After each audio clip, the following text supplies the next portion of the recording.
Em nome do Pai, e do Filho, e do Espírito Santo. Amém. Evangelho de Jesus Cristo segundo São Lucas. Glória a vós, Senhor. Aconteceu que Jesus estava numa cidade e havia aí um homem leproso.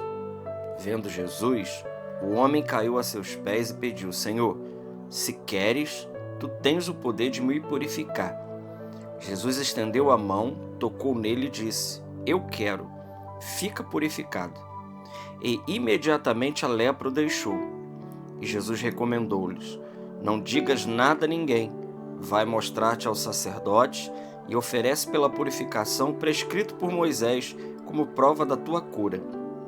Não obstante, sua fama ia crescendo e numerosas multidões acorriam para ouvi-lo e serem curadas de suas enfermidades. Ele, porém, se retirava para lugares solitários e se entregava à oração. Palavra da salvação. Glória a vós, Senhor. Meus amigos, neste dia 10, nesta sexta-feira, nós temos esse belo texto aqui do Evangelho de São Lucas, que Jesus está dando um grande ensinamento para cada um de nós. O texto fala de um leproso, e aqui é importante a gente falar dessa doença que o texto do Evangelho nos relata hoje. Hoje, para nós, a lepra, ela é uma coisa, vamos dizer assim, até superada, né? Nós não vemos por aí, embora ela exista ainda, mas não se ouve dizer que as pessoas morram de lepra em pleno 2025.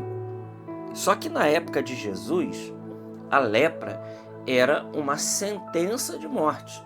É como se a pessoa fosse ao médico hoje e o médico desse um laudo para ela: olha, não há nada mais que nós possamos fazer pela sua vida.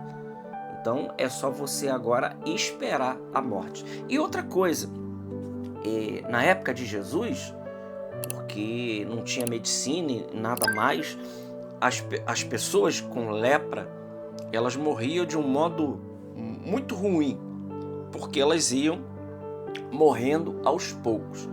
Um dia caiu um dedo, outro dia caiu outro dedo, uma parte do corpo. A pessoa ia, na realidade, traduzindo, ela ia apodrecendo em vida.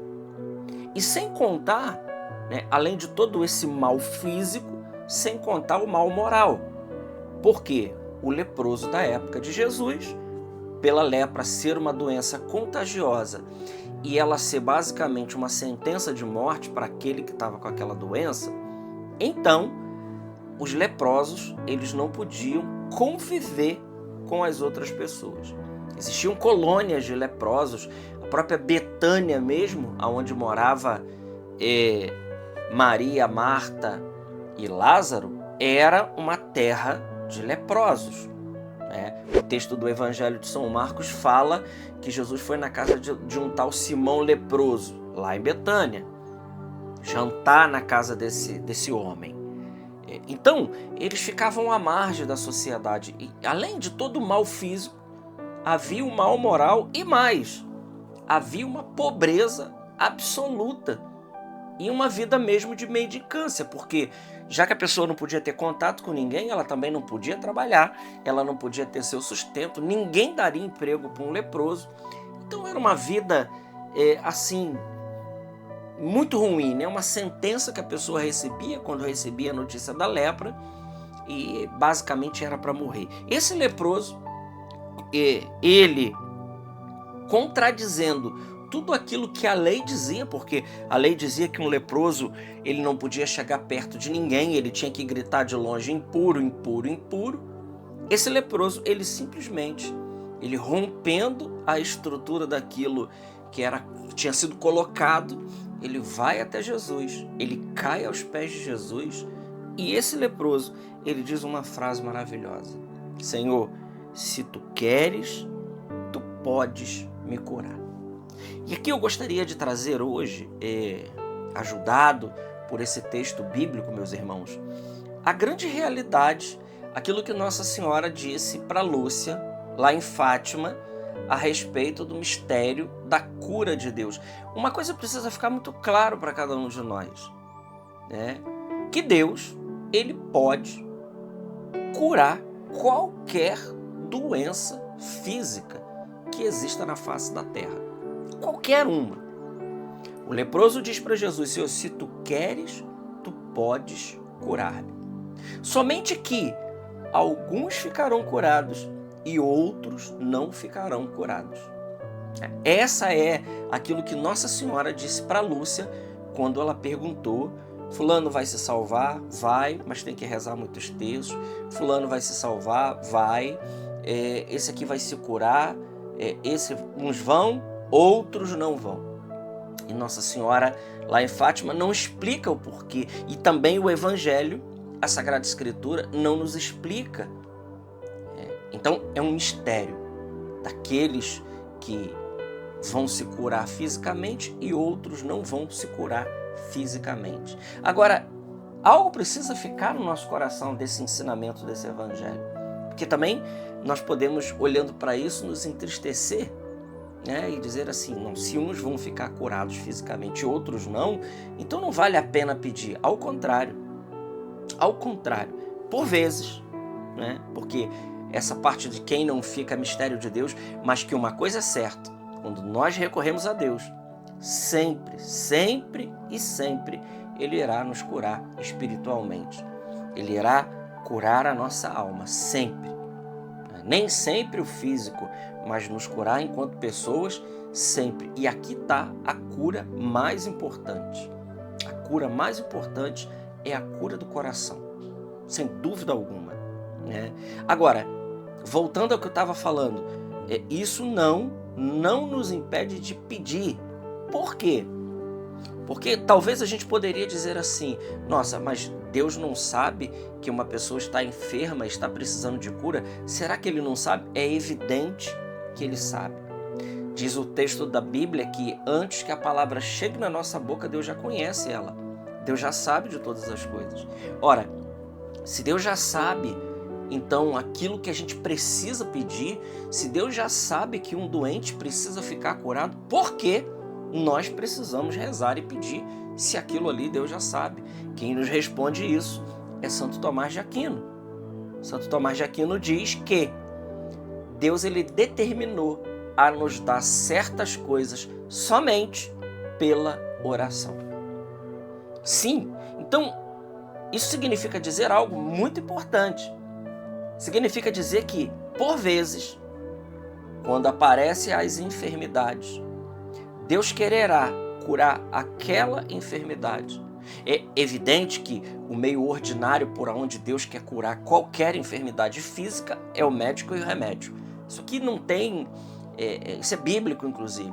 Mas isso também nos causa a possibilidade da gente, depois de fazer tudo que está ao alcance da medicina, nós também rezarmos e pedirmos a cura física daquele que está enfermo. Assim como Maria disse para Jesus: Senhor, aquele que tu amas está enfermo. Essa é a nossa oração. Senhor, aquele que tu amas está enfermo. Você que me ouve hoje, você que tem um enfermo, eu digo para você, apresente esse enfermo para Jesus e diga: Senhor, aquele que tu amas, ele está enfermo. Porque Jesus sabe já da enfermidade daquela e daquela outra pessoa, ele sabe. Mas como Santo Tomás nos ensina, ele decidiu agir por meio da oração. Então, se temos algo poderoso em nossas mãos, meus irmãos, sem dúvida alguma é o poder da oração. O poder de pedir, o poder de impetrar, de chegar ao coração de Deus e de se colocar na brecha entre o problema e Deus e colocar para Ele e pedir: Senhor, cura essa pessoa. Se tu queres, o Senhor pode curar. E por muitas vezes você vai ouvir de Jesus: eu quero. Eu quero. Deus, ele quer. Meu irmão, minha irmã, Deus, ele se compadece de quando ele vê uma pessoa sofrendo. Por vezes ele sabe que o sofrimento, para cada um de nós, ele é muito mais benéfico do que qualquer outra coisa. É a grande misericórdia, é a grande tábua de salvação que Deus nos dá, permitir sofrer nesse mundo, para que na outra vida a gente tenha uma vida feliz, eterna, junto de Deus. Então o sofrimento, por vezes, ele é uma grande purificação da nossa alma. Na realidade, é um grande presente de Deus. São Francisco de Assis dizia isso, né? Quando ele não tinha um sofrimento durante um dia, ele reclamava com Deus e falava: o Senhor esqueceu de mim? Olha a posição de um santo diante de um sofrimento. Então, o sofrimento ele tem isso, né? Essa característica de nos purificar e de nos aproximar de Deus. Mas a palavra de hoje para nós é: Senhor, se tu queres, tu pode curar. Se tu queres, tu pode curar.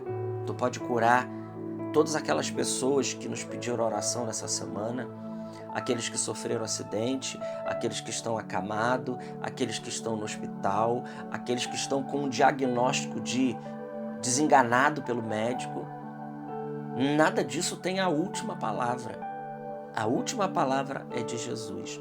Basta que a gente peça: Senhor, se tu queres, o Senhor pode curar essa pessoa. E nós queremos ouvir de Jesus: eu quero, fica curado. Peçamos ao Senhor, neste dia de hoje, essa grande graça, a grande graça de confiar como esse leproso, que tinha uma sentença de morte nas suas mãos, mas Jesus diz: eu quero, fica purificado. Glória ao Pai, ao Filho e ao Espírito Santo, como era no princípio, agora e sempre. Amém. Salve Maria Imaculada.